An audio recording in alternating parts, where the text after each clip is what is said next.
বিচারিক ঘটনা হবে, নাকি বাংলাদেশের রাজনীতিতেও নতুন এক সমীকরণ তৈরি করতে পারে? দলটির শীর্ষ নেতা নাহিদ ইসলাম বললেন, শেখ হাসিনা ফিরলে আদালতের দেয়া সাজা কার্যকরের জন্যই তিনি ফিরবেন। শেখ হাসিনা স্বেচ্ছায় ফিরুন কিংবা প্রত্যর্পণের মাধ্যমেই ফিরুন, দেশে পৌঁছানোর পর তাকে কিন্তু বিচারিক প্রক্রিয়ার মুখোমুখি হতে হবে। শেখ হাসিনা 10 তারিখে তার রয়টার্স এর সাক্ষাৎকার প্রকাশিত, তার ঠিক 4 দিন আগে 6 জুলাই বিএনপির সাবেক নেত্রী এবং বর্তমানে সংসদ সদস্য রুমিন ফারহানা বললেন, শেখ হাসিনার বাংলাদেশে ফেরার ক্ষেত্রে কোনো আইনি বাধা নেই।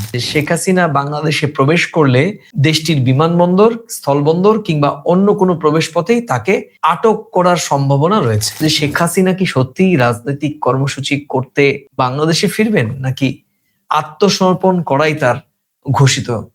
শেখ হাসিনা ডিসেম্বর মাসে বাংলাদেশে ফেরার কথা বলার পর ঢাকার রাজনীতিতে প্রথম বড় প্রতিক্রিয়া এলো জাতীয় নাগরিক পার্টির কাছ থেকে। দলটির শীর্ষ নেতা নাহিদ ইসলাম বললেন, শেখ হাসিনা ফিরলে আদালতের দেয়া সাজা কার্যকরের জন্যই তিনি ফিরবেন। অন্যদিকে ভারতীয় গণমাধ্যম তাদের একাংশের দাবি, শেখ হাসিনা স্বেচ্ছায় ফিরলে তার প্রত্যর্পণ নিয়ে দিল্লি ও ঢাকার দীর্ঘ টানাপোড়েনের নতুন এক মোড় নিতে পারে। কিন্তু বাংলাদেশ সরকার কি বলছে, অর্থাৎ বিএনপির অবস্থান ঠিক কি? শেখ হাসিনার দেশে ফেরা কি শুধু বিচারিক ঘটনা হবে, নাকি বাংলাদেশের রাজনীতিতেও নতুন এক সমীকরণ তৈরি করতে পারে? আর এখানেই মূল প্রশ্ন এসে দাঁড়িয়েছে। প্রিয় দর্শক, আপনারা দেখছেন প্রাসঙ্গিক প্রসঙ্গ। প্রতিদিনকার মতো আমি সুব্রত আচার্য এবং আমার সঙ্গে রয়েছেন আলোচক, বিশ্লেষক, প্রথম কলকাতার ডেপুটি এডিটর পরমাশিস খসড়াই। পরমাশিস, তোমাকে প্রথম কলকাতা স্ক্রিনে স্বাগত। পরমাশিস, তুমি জানো যে বাংলাদেশে ফেরার ঘোষণা কয়েকদিন আগেই রয়টার্সকে দেয়া এক অডিও সাক্ষাৎকারে বাংলাদেশের প্রাক্তন প্রধানমন্ত্রী, আওয়ামী লীগের সভানেত্রী শেখ হাসিনা দিয়েছেন, এবং এরপর থেকেই বাংলাদেশের রাজনীতিতে এক তীব্র প্রতিক্রিয়া তৈরি হয়েছে। বাংলাদেশের নেতাদের বক্তব্য যে ভারতীয় গণমাধ্যমের যা প্রতিবেদন এবং প্রকাশিত যা আইনি তথ্য, তাতে কিন্তু এখন এক জটিল সমীকরণ তৈরি করছে। কি সেই সমীকরণ? সেটা নিয়েই আজকের আলোচনা করব। তোমার কাছে একটা প্রশ্ন। স্বাভাবিকভাবেই বাংলাদেশে শেখ হাসিনার প্রত্যাবর্তন বা ফিরে গিয়ে আত্মসমর্পণের যে ঘোষণা, সেটির প্রাসঙ্গিক যৌক্তিকতা বা যৌক্তিক কিনা সে সমস্ত নিয়ে এখন চুলচেরা বিশ্লেষণ চলবে এবং রাজনৈতিক ক্রিয়া প্রতিক্রিয়া হবে, খুব স্বাভাবিক। আমি তোমাকে এর আগে আমরা একটা এপিসোড করেছিলাম, সেখানেও পরিষ্কার তোমাকে বলেছি যে এই শেখ হাসিনার বক্তব্য, এই মুহূর্তে ফিরে যাওয়ার যে প্রসঙ্গ, সেটা কতটা প্রাসঙ্গিক এবং অপ্রাসঙ্গিক সেটি তুমি দর্শকদের কাছে সেদিন বিশ্লেষণ করেছো। তোমার কাছে যে প্রশ্ন করব তার আগে আমি শুধু একটু লিংক তোমার মাধ্যমে দর্শকদের ধরিয়ে দেওয়ার চেষ্টা করছি যে রয়টার্সকে দেয়া একান্ত সাক্ষাৎকারে শেখ হাসিনা কি বলেছিলেন। তিনি বলেছিলেন যে তিনি এবং তার সঙ্গে ভারতে থাকা আওয়ামী লীগের কয়েকজন শীর্ষ নেতা ডিসেম্বরের কাছাকাছি সময়ে স্বেচ্ছায় বাংলাদেশে ফিরে আত্মসমর্পণ করতে পারেন। আর এই বক্তব্যের পরই বাংলাদেশের রাজনীতিতে সবচেয়ে স্পষ্ট প্রতিক্রিয়া জানিয়েছেন জাতীয় নাগরিক পার্টির নেতা এবং সংসদের বিরোধী দলীয় প্রধান হুইপ নাহিদ ইসলাম। 11 জুলাই প্রকাশিত টাইমস অফ ইন্ডিয়া এবং নবভারত টাইমস এর প্রতিবেদন বলছে, নাহিদ ইসলাম বলেছেন, আমরাও চাই তিনি দেশে ফিরুন, তবে আদালতের দেয়া মৃত্যুদণ্ড কার্যকর করার জন্য। কি বলবে? দেখো, আমি আগের দিন এপিসোডে যেটা বলেছি যে তিনি রয়টার্সকে যে কথা বলেছেন সেটা উনি বলেছেন, রয়টার্স সেটা ছেপেছে। এটা তো সত্যি কথা যে উনি তো বাংলাদেশের একজন প্রাইমারি স্কুলের প্রধান শিক্ষিকা নন, যিনি বাংলাদেশ থেকে এদেশে নিরাপদ স্থানে রয়েছেন এবং দেশে ফিরে যাচ্ছেন, ঘোষণা দিচ্ছেন। একজন প্রাইমারি স্কুলের হেডমিস্ট্রেস যদি বলেন যে বাংলাদেশ থেকে বিতাড়িত হয়ে এদেশে এসে রয়েছে, নিরাপত্তা নিয়ে রয়েছেন, বাঁচার জন্য এদেশে এসেছেন, আবার সে নিজের স্বইচ্ছায় ফিরে যাচ্ছেন, সেটা গণমাধ্যমে জানাচ্ছেন, তো স্বাভাবিকভাবেই এটা আলোচনার বিষয় হয়ে উঠবে, সেটা বাংলাদেশের গণমাধ্যমে হোক বা সেটা ভারতের গণমাধ্যমে হোক। বেসিক জায়গাটা হচ্ছে উনি বাংলাদেশের প্রাক্তন প্রধানমন্ত্রী, বাংলাদেশের একটি প্রথম সারির ক্ষমতাসীন রাজনৈতিক দল ছিল, তারা এখন ব্যান্ড হয়েছে। যাই হোক না কেন, তিনি এদেশে রয়েছেন, তিনি দেশে ফিরে যাওয়ার বার্তা দিয়েছেন। এবং দেখতে হবে যে গণ অভ্যুত্থান যে সময় হয়েছিল, যারা প্রথম সারিতে ছিল, তারপর গণ অভ্যুত্থানের পরে যে রাজনৈতিক দল তৈরি হয়েছিল, যে রাজনৈতিক দল নির্বাচনে গেছিল, তারা ভেবেছিল যে তারাই ক্ষমতায় আসবে, তারা আসেনি।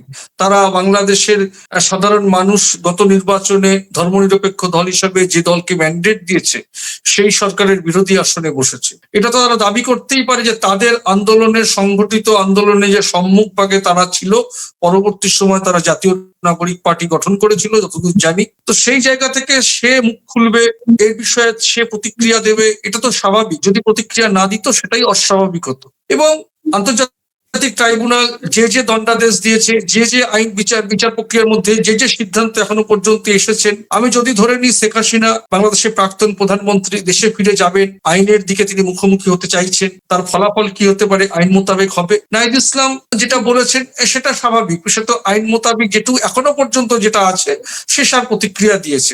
এখন বিষয়টা হচ্ছে এটা হাওয়া গরম বলো বা জল গরম বলো, স্বাভাবিকভাবেই ভারতের গণমাধ্যমে এটা আলোচিত বিষয় হয়ে উঠবে।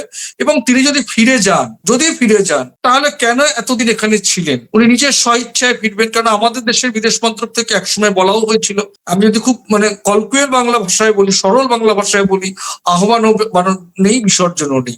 নিজের ইচ্ছায় এসছেন, উনি নিজের ইচ্ছায় যাবেন। স্বাভাবিকভাবে সেই জায়গা থেকে দাঁড়িয়ে ভারতের পররাষ্ট্রনীতির কূটনীতি আলোচনাটা আমার মনে হয় না সেই জায়গা থেকে সমীচীন হবে। একজন অন্য দেশের রাষ্ট্রনেতা ভারতের অতিথি দেবভব যে ভঙ্গিমা এসেছেন, তাকে নিরাপত্তায়, সাবধানতায় রাখতে দেওয়া হয়েছে। এটা নিয়ে একটা সময় আমরাই আলোচনা করেছি যে ভারতের মাটিতে বসে তিনি ভারতের বিভিন্ন গণমাধ্যমে বলছেন, যেটা ভারতের বিদেশ নীতির ক্ষেত্রে কোনো সমস্যা হলেও আসতে পারে। সেই জায়গায় আমরা পরবর্তীতে দেখেছি উনি থেমেছিলেন। কলকাতার গণমাধ্যমকেও তাদের দলের প্রথম সারির নেতারা কিছু বক্তব্য দিয়েছিলেন, সেটাও তারা সংলাপ দিয়েছি, আমরাও সেটা আলোচনায় এনেছি। কিন্তু কোনো আলোচনা, কোনো সংলাপ, কোনো সাক্ষাৎকারে কিন্তু বাংলাদেশের সাধারণ মানুষের মনকে চিরে ভেজেনি বলেই আমরা সেটা দেখেছি এবং ভোটের ফলাফল দেখেছি। এবং বিএনপি ক্ষমতাসীন, তারা ক্ষমতায় এসেছেন এবং তারেক রহমান সাহেব সে দেশের এখন বর্তমান প্রধানমন্ত্রী। সরকারি পর্যায়ে আমরা দেখেছি ভারত সরকারের সঙ্গে বাংলাদেশ সরকারের দ্বিপাক্ষিক সম্পর্কের উন্নতির ক্ষেত্রে যা কূটনৈতিক স্তরে, বিদেশ নীতির স্তরে, ব্যবসায়িক স্তরে যা পটভূমি বর্তমান ব্যবস্থাপনায় হওয়া উচিত ছিল, সেটা ঠিক একটা গতিপথটা ঠিক একটা পজিটিভ অ্যাঙ্গেলেই যাচ্ছে। এবং তুমি দেখেছো যে আমাদের ভিসা নীতি চালু হয়েছে, অলরেডি টুরিস্ট ভিসা চালুও হয়ে গেছে। বাংলাদেশ ঢাকার মাটিতে ইন্ডিয়ার তরফে হাই কমিশনার বসানো হচ্ছে কূটনীতিককে, সেটা দেখতেই পাচ্ছ। পরবর্তী নাহিদ ইসলামের আমরা বক্তব্য যদি আরো কয়েক এই বিষয়ে উনি ঠিক অনেকগুলোই বক্তব্য দিয়েছেন, দীর্ঘ বক্তব্য। সেই বক্তব্যের যদি আমরা একটু কোট আনকোট বলি, যে নাহিদ ইসলামের বক্তব্য অনুযায়ী শেখ হাসিনা কখন, কিভাবে কিংবা কার সঙ্গে ফিরবেন এই সিদ্ধান্ত শেখ হাসিনা নিজে নেবেন না, বাংলাদেশ সরকারকে আইনি ও কূটনৈতিক প্রক্রিয়ার মাধ্যমে সিদ্ধান্ত নিতে হবে। নাহিদ ইসলাম আরো বলেছেন যে বাংলাদেশের সরকারকে দিল্লির সঙ্গে আলোচনা করে শেখ হাসিনাকে ফিরিয়ে আনার ব্যবস্থা করতে হবে। তার বক্তব্য, তাকে কখন, আবার বলছি, তাকে কখন কিভাবে ফিরিয়ে আনা হবে সরকারকেই তা নির্ধারণ করতে হবে। তো বিএনপির সরকারের ওপর তিনি ছেড়ে দিয়েছেন। এখানে পরমাশিস দুটো বিষয় খুব পরিষ্কার নাহিদ ইসলামের বক্তব্যে উঠে এসেছে। প্রথমত, তিনি শেখ হাসিনার ফেরার বিরোধিতা করছেন না, এবং দ্বিতীয়ত সেই ফেরাকে রাজনৈতিক প্রত্যাবর্তন হিসেবে দেখছেন না, বরং আদালতের রায় কার্যকরের প্রক্রিয়া হিসেবে দেখতে চাইছেন। দেখো, এটি এনসিপির রাজনৈতিক অবস্থান, সেটি তারা বরাবর আগে থেকেই বলেছে। এটিকে বাংলাদেশ সরকার কিংবা তার পুরো বাংলাদেশের অভিন্ন অবস্থান হিসেবেও কিন্তু আবার বলা যাবে। খুব সংক্ষেপে যদি এই কথাগুলোর বিশ্লেষণ করো। দেখো, আমি যদি খুব চুলচেরা বিশ্লেষণ করে বলতে চাই, বা আমি যদি খুব তীক্ষ্ণতার সঙ্গে বা সজোরেই কথাটা সংলাপটা জারি রাখতে চাই, বাংলাদেশে গণ অভ্যুত্থান হয়েছে, যারাই করেছে, যেভাবেই করেছে, যে পন্থাতেই হয়েছে, কারা সামনের সারিতে ছিল, কারা পিছনের সারিতে ছিল, কারা কাদের সমর্থন দিয়েছে, একটা আন্দোলন সংগঠিত হয়েছে, একটা সরকারের পতন হয়েছে। শেখ হাসিনা বাংলাদেশের প্রাক্তন হয়েছেন, প্রাক্তন প্রধানমন্ত্রী হিসেবে ইন্ডিয়ায় এসেছেন। কেন এসেছেন, কাদের জন্য এসেছেন, কোন নিরাপত্তা এসেছেন, সেগুলো সর্বজন বিদিত।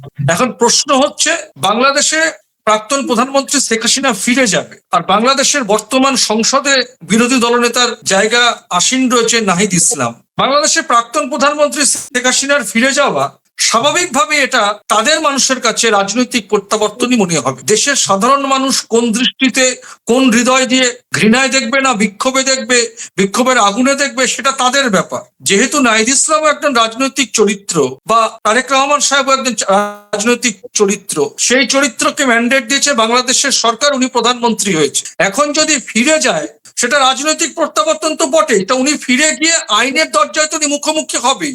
এইটা নিজের অবস্থানটাকে আরেকটু জাগিয়ে দেওয়ার চেষ্টা করছে নাহিদ ইসলাম। ফিরে যাবে কার কাছে? বাংলা সরকারের কাছে। বিচার ব্যবস্থা কাদের হাতে? বিএনপির সরকারের হাতে। আইন ব্যবস্থা দেশে দেশের আইনের পর্যায়ে, সেখানে ফেড আউট হয়ে যাওয়ার জায়গা তৈরি হয়ে যাবে। আবার সেই বিএনপি, আবার সেই আওয়ামী লীগ। এটা একটু নিজেকে জাগিয়ে তোলা, মানে বরঞ্চ রাজনৈতিক ভাবে ওনার এই ফেরাটা নিয়ে ও একটু বেশি কথা বললে ভাববে হয়তো আরেকটু ওদের মানে দেখো আমরা এটা করেছিলাম, উনি আসলেন, উনি প্লেন থেকে নামলো, গ্রেপ্তার হলো, ওনাকে কোর্টে নিয়ে গেল, বিচারের দিন কাস্টডিতে নিল, তাহলে তো নাহিদ ইসলামের ইয়েটা থাকবে না। এখন এটাকে নিয়ে তো এদের আবার করতে হবে যে দেখো আমরা আন্দোলন করেছিলাম বলে আমরা উনি চলে গেছিলেন, প্রত্যাবর্তন হয়েছে, দেখুন এখন বিচার ব্যবস্থা, বিচার তো ওরা এসে ওনাকে গ্রেপ্তার করে নিয়ে যাবে না, নিয়ে যাবে কারা? দেশের আইন ব্যবস্থা। তো এইগুলো হচ্ছে উনিও বলেছেন, ওরাও এখন রাজনৈতিক ভাবে গরম করবেন। বিষয়টা হচ্ছে রাজনৈতিক ভাবে গরম করে বাংলাদেশের মানুষকে, হয়তো একটা গরম পরিস্থিতি হয়েছিল, ভুল হয়েছে, ভ্রান্তি হয়েছে, আওয়ামী লীগ সরকারের বিরুদ্ধে যেসব অভিযোগ, সেটা বাংলাদেশের মানুষের অভিযোগ। গণ অভ্যুত্থান আমরা দেখেছি, ভোট বাক্সও আমরা দেখেছি, কারা আগের সারিতে ছিল, কারা পরের সারিতে ছিল। গণ অভ্যুত্থান হয়েছিল,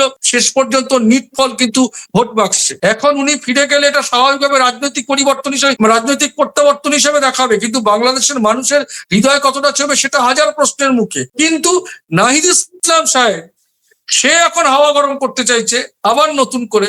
আমরা ভোটে না জিতলেও বিরোধী দল নেতা, এখন এটাকে নিয়ে আমার হাওয়া গরম করার একটা প্রবণতা। কিন্তু সেই হাওয়া গরম বাংলাদেশের শান্তিপ্রিয় মানুষ, বাংলাদেশ যে পথে এখন এগোচ্ছে, সেই জায়গায় কোনো ব্যাঘাত সৃষ্টি করবে কিনা সেটা আমি জানি না। বাংলাদেশের সচেতন নাগরিক, বাংলাদেশের সচেতন রাজনৈতিক দল, বাংলাদেশের আইন ব্যবস্থা, বাংলাদেশের সাধারণ মানুষ সেটা বিচার করবে। পরমাশিস, তুমি জানো যে এখন বিএনপির পক্ষ থেকে বিএনপি শীর্ষ নেতারা কিন্তু এর আগে থেকেই বলেছেন যে শেখ হাসিনাকে, বিশেষ করে আমরা দেখেছি যে বাংলাদেশের পররাষ্ট্র মন্ত্রণালয়ের পক্ষ থেকে বা মন্ত্রীরা প্রায়ই বলে থাকেন যে শেখ হাসিনাকে ফিরিয়ে নেওয়ার যে সরকারি ভাবে উদ্যোগ পররাষ্ট্র মন্ত্রণালয় পর্যায়ে, সেটি কিন্তু অব্যাহত রয়েছে, চালু রয়েছে। এবং আমরাও দেখেছি যে আমাদের দিক থেকে আমাদের পররাষ্ট্র দপ্তরের মন্ত্রকের মুখপাত্র রণধীর জয়সওয়াল, উনিও কিন্তু বারবার বলেছেন যে বাংলাদেশের পক্ষ থেকে শেখ হাসিনাকে ফিরিয়ে নেওয়ার যে আবেদন, সেটি গ্রহণ করা হয়েছে এবং সেটি বিবেচনাধীন রয়েছে। তুমি এটা জানো, কিন্তু এখন তোমার ভাষায় এই যে জল গরম বা হাওয়া গরম, যেটা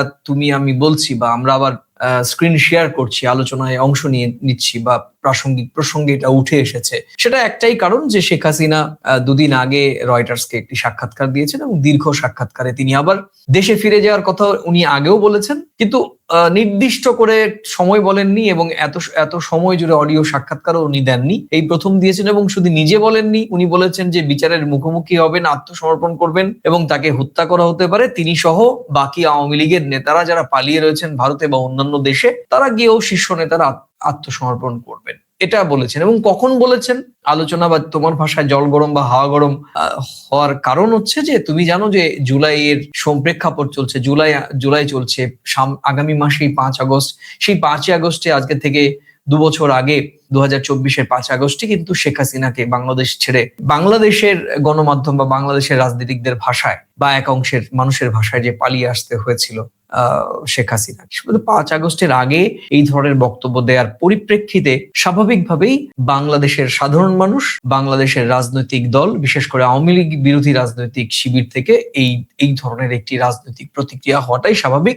কিন্তু টাইমস অফ ইন্ডিয়া কি বলছে, বিশেষ করে বাংলাদেশের এই প্রধান শাসক দল বিএনপি কিংবা সরকারের অবস্থান সম্পর্কে এই রয়টার্সের প্রতিবেদন বের হওয়ার পর টাইমস অফ ইন্ডিয়া বাংলাদেশের সরকারের কয়েকজন শীর্ষস্থানীয় মন্ত্রী বা আমলা, তাদের নাম প্রকাশ না করে তাদের দায়িত্বশীল সূত্রের বরাত দিয়ে টাইমস অফ ইন্ডিয়া জানিয়েছে যে শেখ হাসিনা স্বেচ্ছায় ফিরুন কিংবা প্রত্যর্পণের মাধ্যমেই ফিরুন, দেশে পৌঁছানোর পর তাকে কিন্তু বিচারিক প্রক্রিয়ার মুখোমুখি হতে হবে। তুমি যেটা বলছিলে যে বিষয়টি এখন বিচারিক পর্যায়ে রয়েছে, শেখ হাসিনা তো স্বেচ্ছায় ফিরলেও তাকে বিচারের মুখোমুখি হতে হবে, যেটা তিনি নিজেও বলেছেন যে আত্মসমর্পণ তিনি করবেন। আত্মসমর্পণ কি কার কাছে করবেন? নিশ্চয়ই সাধারণ মানুষের কাছে করবেন না, কারণ তার নামে যে মামলা হয়েছে, সাজা হয়েছে, তিনি আদালতেই করবেন। একই প্রতিবেদনে ওই সূত্রগুলো শেখ হাসিনার বক্তব্যকে আপাতত তার ব্যক্তিগত কোট আনকোট একদম ব্যক্তিগত সিদ্ধান্ত বলে গুরুত্ব কমিয়ে দেখানোর চেষ্টা করছে। অর্থাৎ বিএনপির শীর্ষস্থানীয় নেতারা শেখ হাসিনার রয়টার্সকে দেয়া বক্তব্যকে একদম ব্যক্তিগত দেখিয়ে গুরুত্ব কমিয়ে দেখার চেষ্টা করেছেন, টাইমস অফ ইন্ডিয়া বলছে। তবে এটি কোনো একেবারে আনুষ্ঠানিক সরকারি বিবৃতি বলেও টাইমস অফ ইন্ডিয়া দাবি করছে না, তারা সূত্রের নামও প্রকাশ করেনি। তাই ঠিক আমরা এই অংশটি এইভাবে ব্যবহার করব যে টাইমস অফ ইন্ডিয়ার দাবি অনুযায়ী বাংলাদেশ সরকারের কয়েকটি সূত্র এই ধরনের একটি আনুমানিক একটা ব্যাখ্যা দিয়েছে যে শেখ হাসিনার এই বক্তব্য একেবারেই বিএনপি শীর্ষ নেতারা বা সরকার ব্যক্তিগত বলে মনে করছেন, এবং শেখ হাসিনা যদি বাংলাদেশে ফিরে যান বা ফিরে আসেন তাহলে তাকে কাঠগড়ায় দাঁড় করাতেই হবে বা করতেই হবে। না, বিষয়টা দেখো, বিষয়টা হচ্ছে বিএনপির তরফ থেকে যে কথাটা বলা হচ্ছে, এটা তো মনে রাখতে হবে যে বিএনপি এখন সরকারে রয়েছে। বিএনপি সরকারে যেমন রয়েছে, বিএনপি কিন্তু বাংলাদেশের সাধারণ মানুষের কণ্ঠস্বর। তারা কিন্তু সরকারে রয়েছে, তাদেরকে ম্যান্ডেট দিয়েছে। তো বাংলাদেশের আইন ব্যবস্থা অনুযায়ী যা যা উপনীত হয়েছে, যা যা জাজমেন্ট পাওয়া গেছে, সেটা তো সরকার এক্সিকিউট করতে দায়িত্ব তার মধ্যে পড়ে এবং সেটা করবেও। তো শেখ হাসিনা প্রাক্তন প্রধানমন্ত্রী, তিনি যাওয়ার যে ইচ্ছা প্রকাশ করেছেন, যে সময়ের কথা বলেছেন, তো নাহিদ ইসলাম সংসদে দাঁড়িয়ে এই বিষয়ে যে সংলাপ দিল বা আলাদা করে রাজনৈতিকভাবে তার দলের মুখপত্র হিসেবে দিল, যেভাবেই দিক না কেন, সরকারের মতন কার্যকারিতা পালন করবে এবং এটা স্বাভাবিক। এবং সেটা সেই মতন যদি বিএনপি সরকার করে, মানে বাংলাদেশের বর্তমান সরকার যদি সেই দায়িত্ব, সে আইন মোতাবেক কাজগুলোকে যদি এক্সিকিউট করে উনি চলে যাওয়ার পর, তাহলে তো সঠিক কাজ হবে। আর রাজনৈতিক ভাবে উনি একজন রাজনৈতিক ব্যক্তিত্ব, প্রাক্তন প্রধানমন্ত্রী, যা অভাব অভিযোগ, যা তাদের নামে তিরস্কার বা যা কিছুই ছিল অভিযোগ, সেটা আইন মোতাবেক সেটা মিট হয়েছে, সেটা ফলাফল আমরা ইতিমধ্যে পেয়েছি। তো যেটা হবে সেটা মানুষ দেখবে, এটা পরিষ্কার। এটা করে রাজনৈতিক ভাবে ফায়দা তোলা, কৌশল করা, বাজার গরম করা, আমার মনে হয় না বাংলাদেশের সাধারণ মানুষের জীবনযাত্রা। এবং সরকার হয়তো এটা নিয়ে আসছে, আবার একটা নতুন কোনো আন্দোলন সংগঠিত হলো, এইটা হওয়ার ছিল, এটা কেন হলো না, সরকার কেন দিল্লির সঙ্গে কথা বললো না। দিল্লির সরকার দিল্লির সঙ্গে কি কথা বলবে? আমাদের দেশের বিদেশ মন্ত্রক তো বলে দিয়েছে আহ্বান নেই বিসর্জনে, নিজের ইচ্ছা এসছে, নিজের ইচ্ছায় যাবেন। উনি ওনার মতো বলেছেন, সরকারের মতন দেখবেন। ও বিরোধী দলের জায়গা থেকেও বক্তব্য রেখেছে। হাওয়া গরম করতে গেলে আবার হবে উত্তাল বাংলাদেশ। একদমই। তুমি জানো যে একটা কথা বললে আমি একটা কথা বলবো না, এটা করতে পারে না। দেখো, তুমি জানো যে বাংলাদেশের একজন আলোচিত নেত্রী বিএনপি থেকে পদত্যাগ করে স্বতন্ত্রভাবে দাঁড়িয়েছিলেন এবং তিনি জয়ী হয়ে বাংলাদেশের সংসদ সদস্য হয়েছেন, রুমিন ফারহানা। তুমি জানো যে খুবই ঝাঁঝালো কণ্ঠস্বর, সমাজ মাধ্যম কিংবা বাংলাদেশের বিভিন্ন গণমাধ্যমে টক শোতে তার সরব উপস্থিতি দেখা যায়। শুধু তা নয়, বাংলাদেশের সংসদ ভবনে আমরা দেখি বিটিভির সৌজন্যে তার ঝাঁঝালো বক্তব্য। অনেকটা কাকতালীয় হলেও বিষয়টি কিন্তু একটি রাজনৈতিক একটা এই মুহূর্তে একটা আলোচনা তৈরি হয়েছে। তুমি যদি বলো কি সেই আলোচনা, তুমি এটা বললে হয়তো তুমি নিশ্চয়ই জানো, তুমি শুনেছো যে দেখো, শেখ হাসিনা 10 তারিখে তার রয়টার্স এর সাক্ষাৎকার প্রকাশিত, তার ঠিক 4 দিন আগে 6 জুলাই বিএনপির সাবেক নেত্রী এবং বর্তমানে সংসদ সদস্য রুমিন ফারহানা বললেন, শেখ হাসিনার বাংলাদেশে ফেরার ক্ষেত্রে কোনো আইনি বাধা নেই, তবে দেশে ফিরলে তাকে প্রচলিত বাংলাদেশের ফৌজদারি কার্যবিধি মেনে আত্মসমর্পণ করতে হবে এবং আদালতে জামিন চাইতেও পারেন এবং চাইতে হবে। ঠিক এই বিষয়টি কিন্তু এটা একটার সঙ্গে একটা জুড়ে যাচ্ছে এখন, কারণ তুমি জানো 10 তারিখে শেখ হাসিনা সাক্ষাৎকার দিলেন, ফিরে যাবেন। তার 4 দিন আগে বিএনপির একজন সাবেক, এই মুহূর্তে তিনি স্বতন্ত্র সংসদ সদস্য, এটা নিয়েও কিন্তু আলোচনা চলছে। কি বলবে? দেখো, কার সঙ্গে কার যোগসূত্র আছে কিনা আমি এটা বলতে পারবো না। বিষয়টা হচ্ছে বাংলাদেশের প্রাক্তন প্রধানমন্ত্রী গণ অভ্যুত্থানের পর 2024-এর 5ই আগস্ট এদেশে চলে এসেছে। তাকে নিয়ে সেদেশে নানান রকম মামলা মোকদ্দমা হয়েছে, অনেক আইনি জটিলতার মধ্য দিয়ে, বিভিন্ন বিচার প্রক্রিয়ার মধ্য দিয়ে আন্তর্জাতিক ট্রাইব্যুনাল অনেক রকম নির্দেশনা দিয়েছে, জাজমেন্ট অলরেডি দিয়েছে। সেই জায়গা থেকে তার বাংলাদেশে ফিরতে আইনি বাধা নেই, এটা তো বাচ্চা ছেলেরাও জানবে, বলবে কিসের আইনি বাধা থাকে। সে দেশের প্রাক্তন প্রধানমন্ত্রী, কোনো আইনি জটিলতা কোনো তৃতীয় শক্তি, তৃতীয় দেশ, তৃতীয় ব্যক্তি যদি তৈরি করে, সেটা তো এখনো হয়নি, বলে তো অবশ্যই জানা যেত। কেন, ব্যক্তিটির নাম প্রাক্তন প্রধানমন্ত্রী শেখ হাসিনা, এটা নতুন করে কিছু বলার নেই। এরপরে নিজের কারোর সঙ্গে কার যোগসূত্র আছে কিনা আমি জানি না। এটা যারা বিচক্ষণ লোক, নিজের দেশে ফিরবে, যারা এটা নিয়ে চর্চা করে, বিচক্ষণ লোক না, তারা এটা বলতেই পারে। পরমাশিস নিজের দেশে ফিরবেন, বাংলাদেশের মানুষ, তিনি বাংলাদেশের প্রাক্তন প্রধানমন্ত্রী ছিলেন, বা তার বিরুদ্ধে এখন স্বৈর শাসকের অভিযোগ আছে, তার বিরুদ্ধে কয়েক হাজার হাজার মানুষকে পাখির মতো গুলি মারার অভিযোগ রয়েছে, এবং শুধু অভিযোগ নয়, আন্তর্জাতিক ট্রাইব্যুনালে তিনি মৃত্যুদণ্ড সাজাপ্রাপ্ত একজন আসামি। যদি এটি বাংলাদেশের গণমাধ্যম এবং আন্তর্জাতিক মহলেও চর্চিত, আলোচিত। বাংলাদেশে ফিরতেই পারেন, আইনি বাধা তার নেই, কিন্তু বাংলাদেশে ফিরলে তাকে তার আইনিভাবে আত্মসমর্পণ করতে হবে, এটাই হচ্ছে মূল বিষয়। এটা নতুন করে কেউ আগে বললো বা পরে বললো, আমার মনে হয় এর কোনো সূত্র খুঁজে বার করার দরকার নেই। এবং যদি তুমি, এমনটা হতে পারে কি যে উনি আগে বললেন সেই অনুযায়ী শেখ হাসিনা বললেন, তা নয়। এগুলো কিছুটা অনেকটা সময় কাকতালীয় হতেও পারে, আবার কোনো যোগসূত্র থাকলেও পড়ো। শোনো, রাজনীতিতে তো কোনো আমি এই জায়গাতেই স্ট্যান্ড বাই থাকবো, আজকে বিশ্ব রাজনীতি কিন্তু সেই জায়গাটা নেই। এখন কেউ কোনো মন্তব্য, বিষয়টা হচ্ছে বাংলাদেশের প্রাক্তন প্রধানমন্ত্রী শেখ হাসিনা একটা মন্তব্য যে কোনো প্রান্তে বসে কেউ করে বসলেই সেটা হাইলাইটেড হবে। এখন সমাজ মাধ্যমে আমি আমার ঘরে বসে একটা কথা বলে যদি আমি আমার প্রোফাইলে ছেড়ে দিই, সেটা মুহূর্তে ভাইরাল হতে পারে। এখন এটা নিয়ে অনেক চর্চা হবে। উনি বলেছেন কাকতালীয় ভাবে, উনি 6 তারিখ বলে ফেলেছেন, উনি 10 তারিখে বলেছেন, আবার 12 তারিখে, কে 14 তারিখে কেউ কিছু বলবেন। এখন এটা চলবে, এবার আসি এখন চলবে ভারতীয় আমি বাংলাদেশে ফিরবো, এটা অনেক বড় কথা বলা। বেশ, এখন এটা নিয়ে চর্চা চলবে, স্বাভাবিকভাবে চলবে। একদম। এবার আমরা ভারতীয় গণমাধ্যম ঠিক কি বলছে, ভারতীয় গণমাধ্যমে কি বিশ্লেষণ উঠে এলো, বিশেষ করে এই শেখ হাসিনার রয়টার্সকে দেওয়া সাক্ষাৎকারের পর আমরা দেখেছি যে কলকাতার গণমাধ্যম জুড়েও, বিশেষ করে টেলিভিশন, ডিজিটালেও বেশ গুরুত্ব দিয়ে এই খবর বা তার বাংলাদেশে ফিরে গিয়ে আত্মসমর্পণ করার বিষয়টি খুব গুরুত্ব দেওয়া হয়েছে। দেখো, মানি কন্ট্রোলের প্রতিবেদন বলছে, তুমি জানো মানি কন্ট্রোল ভারতের অন্যতম একটি দায়িত্বশীল গণমাধ্যম। মানি কন্ট্রোলের প্রতিবেদন থেকে জানা যাচ্ছে যে শেখ হাসিনা বাংলাদেশে প্রবেশ করলে দেশটির বিমানবন্দর, স্থলবন্দর কিংবা অন্য কোনো প্রবেশ পথেই তাকে আটক করার সম্ভাবনা রয়েছে। মানে এটি তার আইনি ব্যাখ্যা হিসেবে মানি কন্ট্রোল বলছে। এরপর তাকে আদালতের সামনে হাজির করা হতে পারে এবং তার বিরুদ্ধে থাকা রায় এবং অন্যান্য মামলাগুলোর আইনি প্রক্রিয়া শুরু হতে পারে। তবে এটি মানি কন্ট্রোলের আইনি ব্যাখ্যা, পরিষ্কার করে বলছি, এটি মানি কন্ট্রোলের আইনি ব্যাখ্যা। বাংলাদেশের আদালত বা সরকার নতুন করে এ বিষয়ে কিন্তু কোনো ব্যাখ্যা দেয়নি। দ্বিতীয় ব্যাখ্যা, সেটি কি প্রত্যাবর্তনের প্রশ্নে আরো একটি ব্যাখ্যা রয়েছে। বাংলাদেশ দীর্ঘদিন ধরে ভারতের কাছে শেখ হাসিনাকে ফেরত চেয়ে আসছে। শেখ হাসিনা নিজে বলেছেন যে বাংলাদেশ বারবার ভারতকে চিঠি পাঠাচ্ছে, কিন্তু তিনি প্রত্যর্পণের অপেক্ষা না করে নিজেই ফিরতে চান। রয়টার্সকে দিয়ে তিনি সম্প্রতি অর্থাৎ শেখ হাসিনা সত্যি স্বেচ্ছায় যদি ফেরেন, তাহলে তাকে ভারত দেবে কিনা, এই কূটনৈতিক প্রশ্নটির ব্যবহারিক গুরুত্ব কিন্তু এখন খানিকটা কমে যেতে পারে। এগুলো কিন্তু আলোচনায় উঠে আসছে পরমাশিস ভারতীয় গণমাধ্যমে বিভিন্ন ব্যাখ্যায়। কিন্তু এখানেও কিন্তু অনেক ক্ষেত্রে সতর্কতা জরুরি।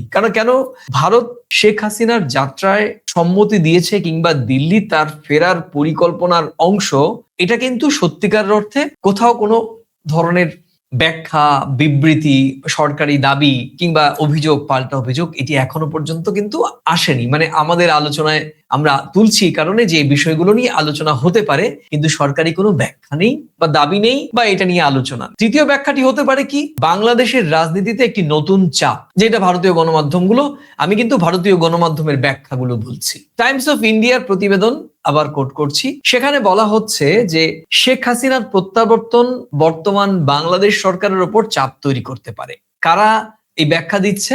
ভারতীয় অত্যন্ত প্রভাবশালী বা ভারতের বলবো যে বহুল প্রচলিত সংবাদ মাধ্যম সংবাদ সংস্থা টাইমস অফ ইন্ডিয়া। তারা এর কারণ হিসেবে বলছে যে বাংলাদেশ সরকারকে তখন একদিকে আদালতের রায় বাস্তবায়ন আর অন্যদিকে আইন শৃঙ্খলা, নিরাপত্তা এবং আওয়ামী লীগ কর্মীদের সম্ভাব্য প্রতিক্রিয়া সবকিছুর একসঙ্গে সামলাতে হবে। এটা অত্যন্ত ভাইটাল প্রশ্ন এবং যৌক্তিক। প্রতিবেদন গুলো যদি আমরা আবার বিশ্লেষণ করি তাহলে আরেকটু পরিষ্কার করে যদি বলতে হয়, দর্শকদের সামনে বলবো যে এই প্রতিবেদনগুলো থেকে ব্যাখ্যায় যা বলা হচ্ছে তা হচ্ছে শেখ হাসিনার এই স্বেচ্ছায় ফেরা ভারত বাংলাদেশ সম্পর্কের একটি দীর্ঘদিনের অস্বস্তিকর বিষয় দূর করতে পারে। আমরা সকলেই জানি যে 2024-এর 5 আগস্ট যখন শেখ হাসিনা দিল্লিতে চলে এলেন এবং তারপর থেকে ভারত বাংলাদেশের যে কূটনৈতিক সম্পর্কের টানাপোড়েন সেটি একদম দৃশ্যমান হয় এবং মানুষের মধ্যে যে দূরত্ব সেটিও দৃশ্যমান হয়, যার ফলশ্রুতিতে আমরা দেখেছি যদিও ভারতের পক্ষ থেকে ব্যাখ্যা অন্যরকম ছিল, বাট এটা সত্যি যে বাংলাদেশের সাধারণ মানুষের জন্য ভিসা দেওয়াটা বন্ধ করে দেওয়া হয়েছিল এবং পরবর্তীতে যেটা গত মাস থেকে শুরু হয়েছে 28 তারিখ থেকে। এসবই কিন্তু টাইমস অফ ইন্ডিয়া সহ ভারতের গণমাধ্যমের প্রতিবেদনের ব্যাখ্যা। তুমি কিভাবে দেখছো বিষয়টা? তোমাকে আমি এই বিষয়ে যদি কথা বলি তাহলে বলবো এরকম ভাবে, তুমি তো জানো যে আমাদের হিন্দু ধর্মে, হিন্দু শাস্ত্রে পূজা উপচারে দুটো জিনিস খুব দরকার হয়, সেটা হচ্ছে গঙ্গার জল আর গঙ্গা মাটি। গঙ্গার জল আমাদের কোন সময় দরকার হয়? জোয়ার আসলে পড়ে। আর গঙ্গা মাটি কখন পাওয়া যায়? গঙ্গায় ভাটা হলে পড়ে। তাহলে জীবনে দুটোই দরকার। তো স্বাভাবিকভাবে বাংলাদেশের প্রাক্তন প্রধানমন্ত্রী ফিরে এসেছেন ভাটায়, ফিরবেন জোয়ারে। সেই জোয়ার কতটা কার্যকরী হবে সেটা তো সময় বলবে। আর ভারতবর্ষ কেন, বাংলাদেশ কেন, গোটা পৃথিবীরই সংবাদ মাধ্যমের, সেটা বৈদ্যুতিন মাধ্যম হোক আর প্রিন্ট মিডিয়া হোক, সকলেরই একটা লাইভ টেলিকাস্টের বা সংবাদপত্রের পাতার কিন্তু একটা স্প্যান থাকে, আন্তর্জাতিক পাতা বা বিদেশ পাতা। বাংলাদেশের প্রাক্তন মন্ত্রী, প্রাক্তন প্রধানমন্ত্রী ইন্ডিয়াতে রয়েছেন গণ অভ্যুত্থানের পর থেকে। সে দেশে ফিরবেন, আন্তর্জাতিক একটি মিডিয়ার কাছে তিনি এটা ব্যাখ্যা দিয়েছেন। সেটা নিয়ে ভারতের বিভিন্ন গণমাধ্যম যে তাদের আন্তর্জাতিক পাতার কলমে কিছু কথা লিখবে, এটা তো এক কথায় বলা যাবে না। সংবাদ মাধ্যমের একটা ব্যাখ্যা নিয়েই কথা বলবে। যে আমি যে একটা কথা বলছি, আমিও তো একটা দৃষ্টিভঙ্গি নিয়ে একটা ব্যাখ্যা নিয়ে কথা বলছি, সবটাই কল্পনা। তো স্বাভাবিকভাবেই এটা আলোচিত বিষয়। বাংলাদেশে প্রাক্তন প্রধানমন্ত্রী শেখ হাসিনা ফিরে গেলে পরে সে দেশের যারা নিচুতলা আওয়ামী লীগের কর্মীরা রয়েছেন তারা যে একটু ফুটবেন, একটু উঠে দাঁড়াবেন, এটা বাচ্চা শিশুরাও জানে। এটা নতুন করে বলার কিছু নেই। যারা নিষিদ্ধ তাদের নেতা নেত্রীরা, যেটা আমরা আগের বিভিন্ন অতীতের বিভিন্ন আলোচনায় আমরা সংলাপে আমাদের প্রাসঙ্গিক প্রসঙ্গে আলোচনা করেছি, আপনারা বিদেশে ঠান্ডা ঘরে বসে রয়েছেন আর মাঠ পর্যায়ের নেতারা, কর্মীরা রাস্তায় বেরিয়ে মার খাবে, দল আপনাদের নিষিদ্ধ। তা তারা যখন ফিরবে একটা তো হাওয়া গরম হবেই, রাজনৈতিক উত্তাপ তো ছড়াতেই পারে, আইন শৃঙ্খলা একটা চাপ তৈরি হতেই পারে, আইন শৃঙ্খলাকে কঠোর করতে হবে, দমন পীড়ন নীতি, এখানে পীড়নের জায়গায় দমন নীতি নিতেই হবে। তারা আইন মোতাবেক যদি, বাংলাদেশের আইন মোতাবেক যদি তারা আবার স্বঘোষিত রাজনৈতিক দল হয় সেটা একটা প্রেক্ষাপট, কিন্তু তারপরেও যদি উনি ফেরেন স্বাভাবিকভাবে তো একটা উত্তাপ ছড়াবে, যেটা ইতিমধ্যে ছড়াতে শুরু করেছে নাহিদ ইসলামের বক্তব্যের মধ্য দিয়ে। এটা এটা গোটা ইন্ডিয়াতে রয়েছে বলে ভারতের গণমাধ্যম, দেখো পৃথিবীর বিভিন্ন গণমাধ্যমই হয়তো এটা দেখো, হয়তো ওয়াল স্ট্রিট জার্নালও আমরা পড়িনি, হয়তো ওয়াল স্ট্রিট জার্নালেও কিন্তু প্রকাশ পেয়েছে যে বাংলাদেশের দক্ষিণ এশিয়ার রাজনীতিতে একটা ফিগার, বলার অপেক্ষা রাখে না। স্বাভাবিকভাবে এটা তো আলোচনার বিষয় এবং আলোচনায় উঠেই আসবে, এবং আলোচনায় উঠে আসছে বলেই তো আমরাও সংলাপ জারি রাখছি। একদমই, আমরা সংলাপ জারি রাখছি এবং একই সঙ্গে যেহেতু আমরা ভারত বাংলাদেশের সম্পর্ক নিয়ে কাজ করি, সে কারণেই সম্ভাব্য বা এই যে তিনি একটা রূপরেখা দিয়েছেন, একটা রোড ম্যাপ করেছেন, সেই রোড ম্যাপ নিয়ে ভারতীয় গণমাধ্যম, বাংলাদেশের গণমাধ্যম, বাংলাদেশের রাজনৈতিক দল, সুশীল সমাজ কিংবা আন্তর্জাতিক সম্পর্ক নিয়ে যারা কাজ করেন তারা ইতিমধ্যেই বিষয়গুলো নিয়ে চুলচেরা বিশ্লেষণ করছেন, তাকিয়ে রয়েছেন ডিসেম্বরে সত্যিই বাংলাদেশের প্রাক্তন প্রধানমন্ত্রী শেখ হাসিনা ফিরবেন কিনা, বা তার সঙ্গে তার দলের শীর্ষ নেতৃত্ব যারা এই মুহূর্তে ভারত সহ ইউরোপ, আমেরিকাতে রয়েছেন তারাও ফিরবেন কিনা। কিন্তু ভারত এবং বাংলাদেশের গণমাধ্যম এবং রাজনৈতিক নেতাদের বক্তব্যের পর যে কয়েকটি প্রশ্ন সঙ্গতপূর্ণভাবে তোলা যায়, সেই প্রশ্নগুলো এক এক করে কিন্তু উঠছে। সেটা কি? প্রথম প্রশ্ন, যে শেখ হাসিনা কি সত্যিই রাজনৈতিক কর্মসূচি করতে বাংলাদেশে ফিরবেন, নাকি আত্মসমর্পণ করাই তার ঘোষিত লক্ষ্য? রয়টার্সের বক্তব্য অনুযায়ী তিনি শুধুমাত্র আত্মসমর্পণের কথা বলেছেন। দ্বিতীয় প্রশ্নটি, তার সঙ্গে আওয়ামী লীগের অন্য নেতারাও ফিরলে ঠিক কি হবে? এ বিষয়ে নির্দিষ্ট কোনো তালিকা, সংখ্যা অথবা আনুষ্ঠানিক কোনো ঘোষণা শেখ হাসিনা করেননি। এবং তৃতীয় এবং আমাদের দিক থেকে অত্যন্ত গুরুত্বপূর্ণ এবং প্রাসঙ্গিক প্রশ্ন, যে সত্যি শেখ হাসিনা যদি বাংলাদেশে ফিরে আত্মসমর্পণ করতে চান, কিংবা তার সঙ্গে শীর্ষ নেতৃত্ব যারা এই মুহূর্তে কলকাতায়, দিল্লিতে, মুম্বাই কিংবা ইউরোপ আমেরিকাতে রয়েছে, বাংলাদেশে ফিরে যান, বিশেষ করে যেহেতু এই মুহূর্তে দিল্লিতেই শেখ হাসিনা অবস্থান করছেন এবং অধিকাংশ আওয়ামী লীগের নেতারা কলকাতা বা ভারতে অবস্থান করছেন, সেক্ষেত্রে ভারতের ভূমিকা ঠিক কি হবে? এই তিনটি প্রশ্ন কিন্তু ভীষণ প্রাসঙ্গিক এই মুহূর্তে। কারণ শেখ হাসিনা, তুমি আগেই বললাম যে শেখ হাসিনা যেহেতু ভারতে রয়েছেন। চতুর্থ প্রশ্ন, বাংলাদেশের রাজনৈতিক সমঝোতার কোনো ইঙ্গিত রয়েছে কিনা? আবার বলছি, চতুর্থ প্রশ্নটিও অত্যন্ত গুরুত্বপূর্ণ। বাংলাদেশের রাজনৈতিক সমঝোতার কোনো ইঙ্গিত রয়েছে কিনা?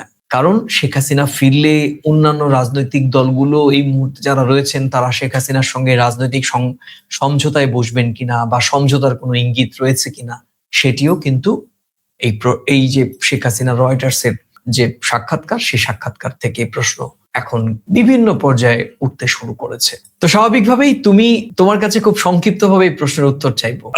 আমি সংক্ষিপ্তভাবে বলবো, খুব ছোট করে বলে দেবো যে বাংলাদেশের প্রাক্তন প্রধানমন্ত্রী শেখ হাসিনার তো বাংলাদেশে খুব বড় ঢাকার ধানমন্ডি বা বসুন্ধরায় তো খুব বড় মাপের রেস্তোরাঁ নেই, বা তার দলের নেতাদের খুব বড় রেস্তোরাঁ নেই যে তাদের দল নিষিদ্ধ হয়েছে, তারা এদেশে পালিয়ে এসছেন, ওখানে ফিরে গিয়ে আত্মসমর্পণ করার পরে গিয়ে হোটেল খুলবে, এমন তো না।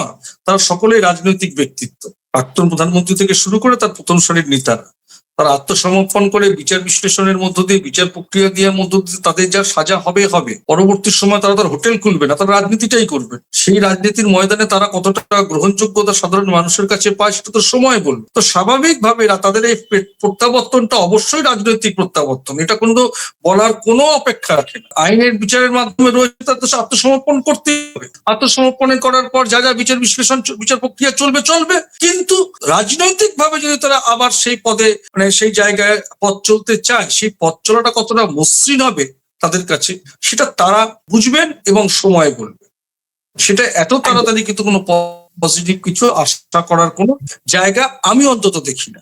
ভারতের ভূমিকা কি হতে পারে? প্রশ্ন তো উঠছে বা উঠবে। ভারতের ভূমিকা, আমি তোমাকে পাহারা দিই, আমি তোমাকে রাখলাম, তুমি আমার কাছে আশ্রয় চেয়েছো, আমি রাখলাম, তুমি চলে যেতে চাইছো, আমি আর বারণ করলাম না। ভারতের ভূমিকা, ভারত সম্পর্কে একটু আবার আওয়ামী লীগ পন্থীরা হয়তো একটু বলবে যে উনি আসতে চাইলেন, ওনাকে আবার বিপদের মুখে ঠেলে ফেলে দিলেন, কিন্তু এটা তো ভারত তো আসতেও বলেনি, ভারত চলে যেতেও বলেনি। ভারতকে নিয়ে হয়তো কিছু মানুষ সমালোচনা করবে, তাতে ভারতের কি আসে যায়? আসা যায়? বিএনপি সরকার এসছে, ভারত সরকারের সঙ্গে কি দিল্লি ঢাকার সম্পর্ক তৈরি হয়নি? এইসব নিয়ে আলোচনা শোনা থাকবে। যেমন এগুলো অভিধানের ভাষা, এগুলো কার্যকরী ভাষা, এগুলো থাকবে। বারবার বলেছি, সরকারের সঙ্গে থাকবে। সরকারটা গড়ে দেয় কে? সাধারণ মানুষ। ভারতের ভূমিকা, আর ভারত বারবারই পরিষ্কার করেছে বাংলাদেশের জনগণের, বাংলাদেশের সাধারণ মানুষের সঙ্গে ভারতের সম্পর্ক, কোনো বিশেষ রাজনৈতিক চরিত্র বা বিশেষ দলের সঙ্গে ভারত হয়তো, আমার বিশ্বাস যে অতীতের মতো বা অতীতের কিছু সময়ের মতো এই ভুল আর করবে না। ভারত আগামীতে বা বর্তমানে বাংলাদেশের সাধারণ মানুষের সঙ্গেই সম্পর্ক স্থাপন করার চেষ্টা করছে বা করবে। পরমাশিস, তোমাকে অনেক ধন্যবাদ। শেষ করব, প্রিয় দর্শক, শেখ হাসিনার এই অডিও বার্তার পর বাংলাদেশের প্রতিক্রিয়া এখনো পরিষ্কার করে একমুখী নয়, অনেকটা অসম্পূর্ণ। এনসিপি নেতা নাহিদ ইসলাম স্পষ্ট বলেছেন যে ফিরলে আদালতের সাজা কার্যকরের প্রক্রিয়ার মুখোমুখি তাকে হতেই হবে, বা এর আগে আমরা যেটা বললাম, রুমিন ফারহানা তিনিও বলেছিলেন যে দেশে ফেরার আইনি বাধা নেই, তবে আত্মসমর্পণ করে আইনি পথে তাকে এগোতে হবে। আর বাংলাদেশ সরকার এখনো পর্যন্ত আনুষ্ঠানিকভাবে কোনো বিবৃতি দেয়নি। বিএনপির শীর্ষ নেতারা কিংবা এর আগে শেখ হাসিনা সাম্প্রতিক ইন্টারভিউ দেওয়ার আগে বাংলাদেশের পররাষ্ট্র মন্ত্রণালয় থেকে পরিষ্কার বলা হয়েছে শেখ হাসিনাকে ফিরিয়ে নিয়ে যাওয়ার ব্যাপারে সরকারিভাবে যে প্রটোকল বা যোগাযোগ সেটি অব্যাহত রয়েছে, দীর্ঘদিন ধরে সেটি চালিয়ে যাচ্ছে বাংলাদেশ সরকার।